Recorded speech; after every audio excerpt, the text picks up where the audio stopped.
Start of the fourth quarter here in this first round IHSA playoff game. The Villa Grove Blue Devils 40 and the West Central Cougars 8. And as we start the fourth quarter, the Cougars in the midst of their drive here. They're on a 3rd and about 7. And Bays fakes a couple of handoffs, going to keep it. And Bays is dropped for a couple yard loss there. Bays now the quarterback for West Central, and we believe original quarterback Corey Barnett taken out of the game. There was a bit of a scuffle there in the late stages of the third quarter. A couple of unsportsmanlike penalties, one against Villa Grove, one against West Central. Noah Palmer was ejected for Villa Grove, and we think the ejectee of West Central was Corey Barnett. 4th and 9. There's a fumble on the snap. West Central was going for it. And that'll be the Blue Devil ball nonetheless there. Yeah, Bays didn't get the snap cleanly. I think he ended up falling on the football. But as you said, nevertheless, it's going to be Villa Grove's ball on downs. I wonder if we'll see some second stringers perhaps for not. Well, I see Henderson. I see Frick. I see Gabe Palmer. I see Oberg. I see Terrion Price. Let's see, number 31, Jake Riefsteck. Mm-hmm. He doesn't usually play offense. I think we're gonna, I don't know what the discussion is. West Central's defense is out on the field.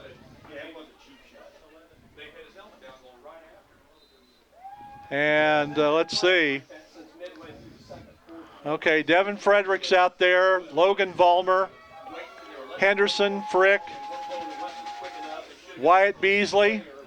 So really it's pretty much the regulars except for Jake Riefsteck, who's wide to the left side. First down from the 42. Price not getting anything on that one. He may have lost a yard on the play. 11 minutes exactly left in the fourth quarter. That'll be second down. Price has carried the ball 21 times for 75 yards. Going to be 2nd and 10 at the 42. Henderson looks over to the sideline for the play. Henderson pitches to Hubbard. Hubbard has some running room. He loses the football. Loses the ball. It goes out of bounds. And so they're going to pick up some yardage. That's the 5th fumble for Villa Grove, but they've not lost any. West Central's fumbled a couple times, or 3 times, and lost 2 of them.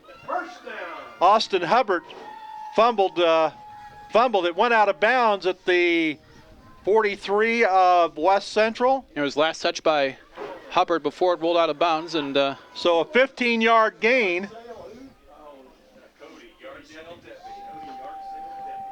So they're at the 43 of the Cougars. Here's Henderson keeping the football, goes to the right side.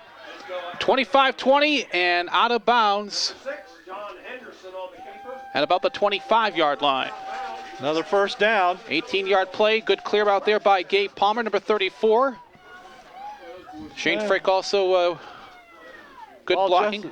Ball just inside the 25. So about an 18-yard carry for Henderson.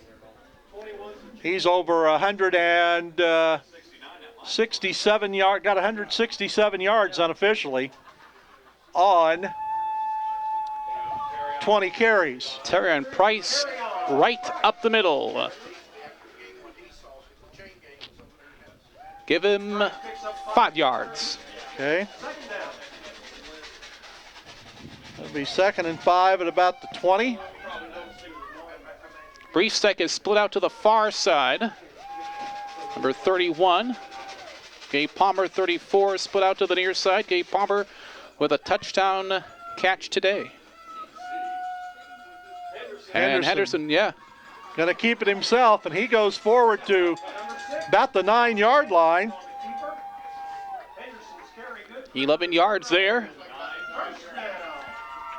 And that's 19 first downs for the Blue Devils. First and goal to go, Blue Devils, looking to add to that lead.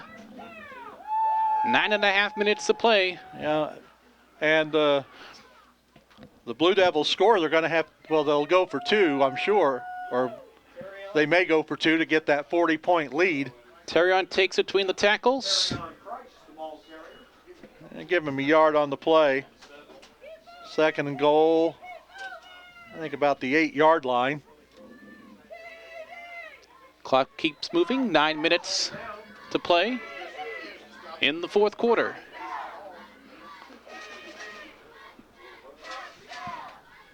Henderson looking over. Looks like Jake Riestek still wide to the left side. He takes the place of Noah Palmer, who we think might have been ejected from the game. We're not sure. Here's a Shane pitch to Frick. Upended there by Chris DeGroot in the open field there.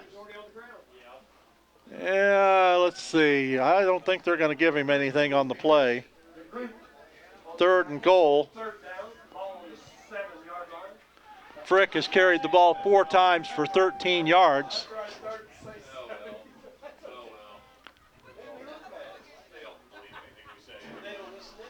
Ball on the far hash mark.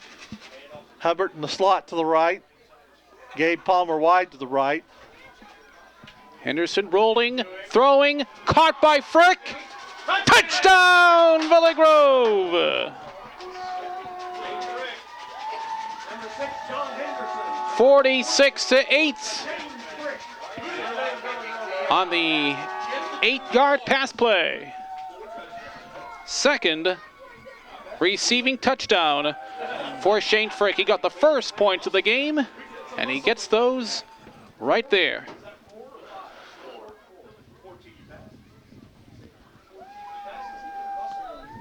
Henderson 6 of 13, 1 interception, 42 yards, and 4 touchdowns. Looking for the deuce to make it a 40-point advantage in a continuously running clock. Frick again for 2-point conversion. And that's his second 2-point conversion. That first one took us a while. It took me a while to figure out who it was. We had to have help. Yes, I speak for myself. I can use all the help, and that one was decisive there. And speaking of decisive, a 40-point lead for Villa Grove. Exactly 8 minutes to play. The Blue Devils 8 football minutes away from not only winning but advancing in this IHSA Class 1A playoffs. And let's see. See a few new numbers. I see Skylar Orwick's been out there. Tyler Harrison, number 7. Dustin White. Let's see, I thought I saw Jared Derby out there. He's played a lot on defense. Cole Beasley, 57. Yeah, he's right. And Oberg getting set to kick off for the Blue Devils. And as Jerry said, when this ball is kicked, the clock will run continuously except for called timeouts and after a score. So 8 minutes and should go by pretty quick. Here's the kick. Going to be a short one, and we've got a flag, and I think there's probably offsides against the Blue Devils. So they'll walk it back, maybe go back another 5 against the Blue Devils.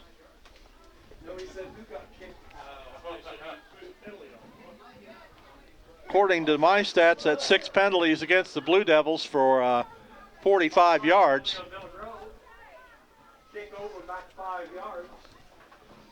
Where's the NFL kickoff from?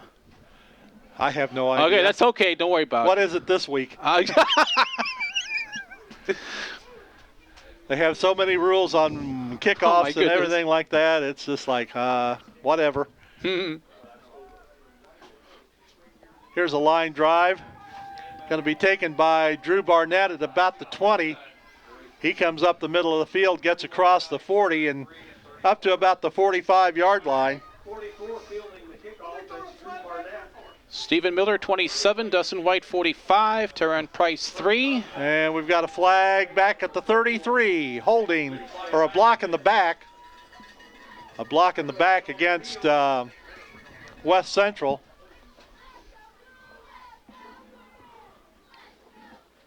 So they'll mark it off from the spot of the foul. Kick was brought out to about the 45.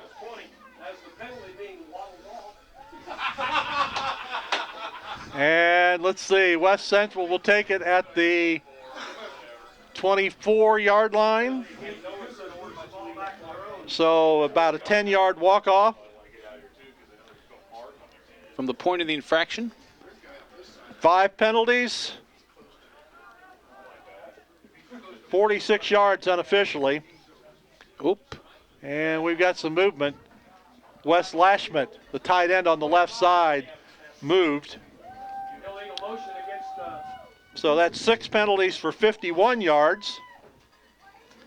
And a 5-yard walk-off back to the 19-yard line. Going the wrong way here, but... So they're at the 18-yard line, we're calling it, the 19-yard line. Wes Lashmet, listed as a tight end or a defensive lineman, had a number in the 50s. But because he was playing an eligible receiver position, he had to get a eligible number, so he was wearing 55. Here's Bays, going to keep it on the quarterback keeper, sweeper. 1st and 15. Makes it 2nd down and 14. And he gets the overland route 1-yard pickup there as he... To the 20? To the 20. Okay. Bays has carried 13 times for 66 yards. Drew Barnett, the leading ball carrier.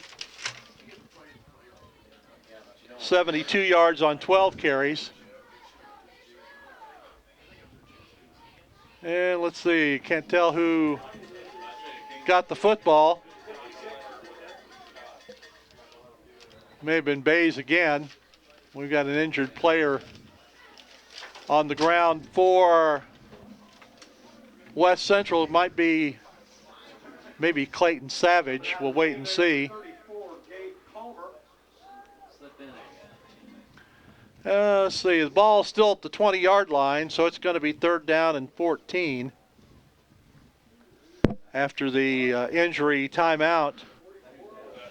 Winner of this game will take on the winner of Maroa Forsyth and Dupo, that being played at Maroa. As we speak? As we speak. If Villa Grove wins, it's going to be pack up the buses. You're either going to go to Maroa or you're going to go to Dupo. And I'm sure the Blue Devils would rather take the long trip to Dupo than have to play a Maroa Forsyth team that was ranked in Class 2A for most of the season. Let's see, they were ranked last week. They were number 3 in Class 2A, but they are a 1A team in the playoffs. And the same thing happened with Central A&M.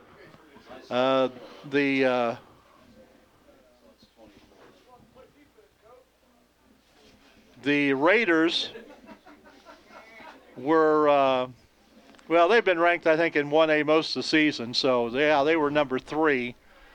But, but anyway, Villa Grove, if they hold on, should hold on, they'll play the winner of the Maroa-Dupo game. If Maroa wins, they'll play at Maroa Forsyth. If Dupo wins, they will play at Dupo. Maroa Forsyth, no strangers to, as you mentioned, no strangers to postseason play. 2006, they were the 2A champions, and then in 2009 and 2010, they were the runner-ups, and not only they're no strangers to the postseason, but Douglas County. Yeah. And unfortunately, ask the home of the Warriors. Yeah, that I saw this week where Maroa Forsyth is going to be leaving the Okaw Valley in a couple of years, and they'll be in a conference with Monticello, Tolono Unity, Rantoul, I believe St. Thomas More.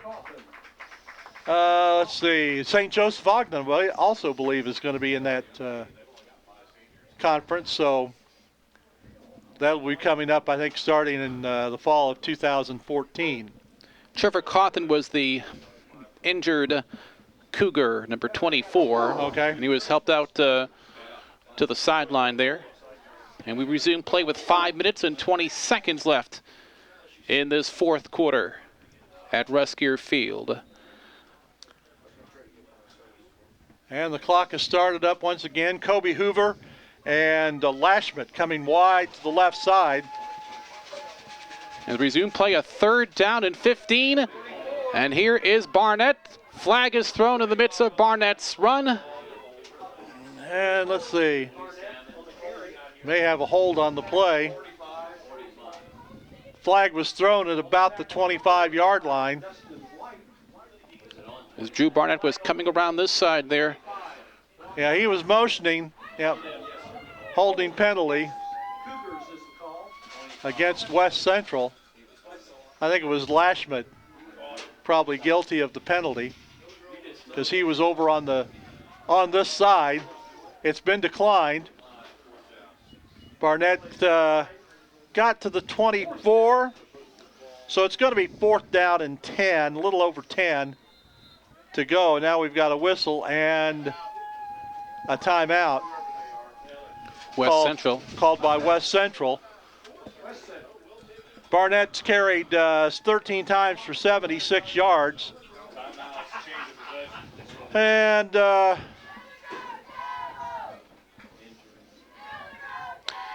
I'll tell you, we want to give major props to our own Timmy Rogers, who's been our talented, our amazing videographer, making us sound and look good with our Douglas County Digest.com t-shirts. It's embedded somewhere in my wardrobe. A little cool today. And by the way, major thank you also to our sponsors and for their generosity, their support. 17,614. Thank you. so after the timeout, West Central with a 4th down and 10, the ball at the 24-yard line. And let's see. Looks Bays is back in punt formation. Reefsteck and White back there to return. And it's a fake. And Bays takes off.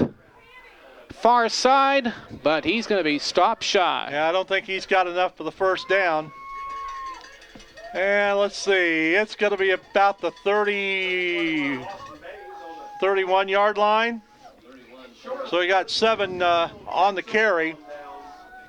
But Villa Grove will take over on downs. 1st and 10 at the West Central 31-yard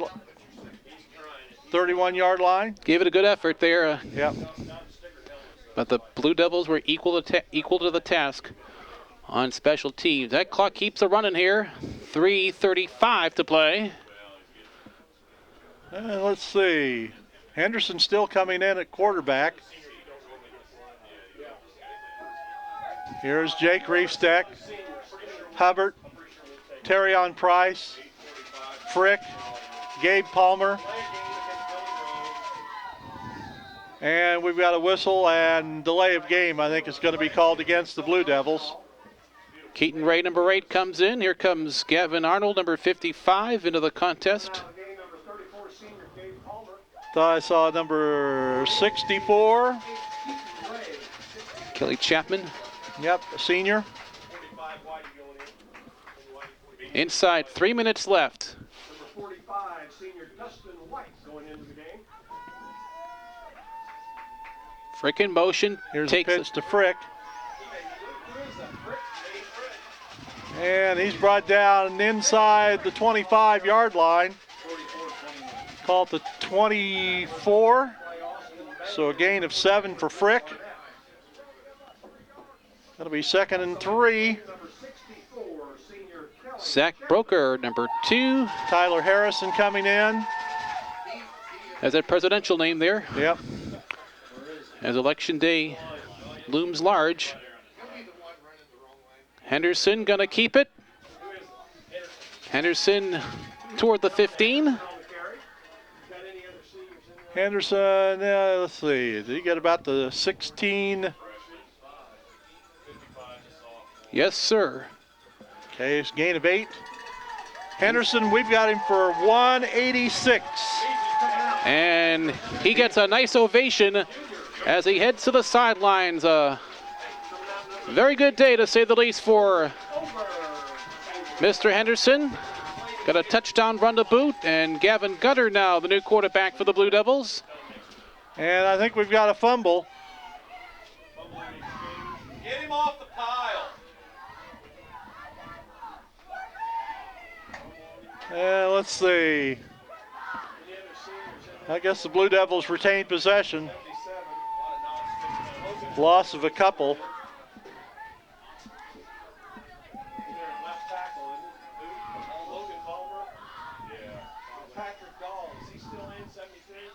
Final minute, 4th quarter. 2nd and 11. Here's a pitch around the right side. Zach Broker.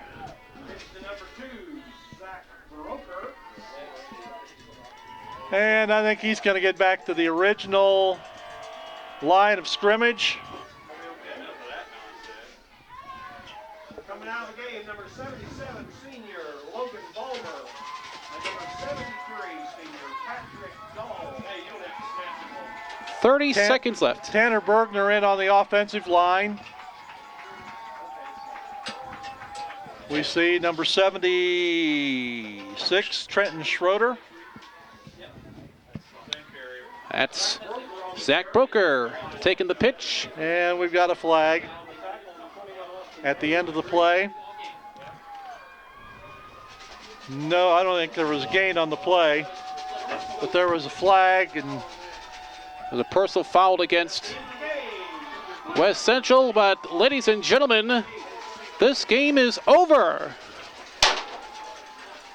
The Villa Grove Blue Devils season rolls on. Final score at Ruskier Field, Villa Grove 48, West Central 8. And the Blue Devils are second round bound in the 2012 IHSA playoffs. Alan Patton, your thoughts? well, for a game that was supposed to be between two teams that were very similar, Villa Grove just came out and they took control right from the beginning, and they put West Central in a situation where they, had to do stuff they don't normally do, and that's throw the ball. They got down big early, and they kept running the football. But Villa Grove showed a great defense, doing a good job in shutting down this West Central team. And it's on to the second round. And as we said, pack up the buses, because the Blue Devils are going to make a road trip next Saturday. Only thing to be determined is which direction they go. Do they go west to Maroa? Do they go southwest to Dupo? So we'll just have to wait and see. And good luck to Chad Musselman and his football team for picking up their 9th win of the season and moving on to the second round of the Class 1A playoffs. And DouglasCountyDigest.com, we're crossing our fingers. We're hoping to make the trip right with Villa Grove. So for the entire DouglasCountyDigest.com family, for Celeste Rogers, Tim Rogers, my tag team partner Alan Patton, Jerry Girardi signing off from Ruskier Field, where the home team Villa Grove Blue Devils are advancing to the second round of the IHSA playoffs.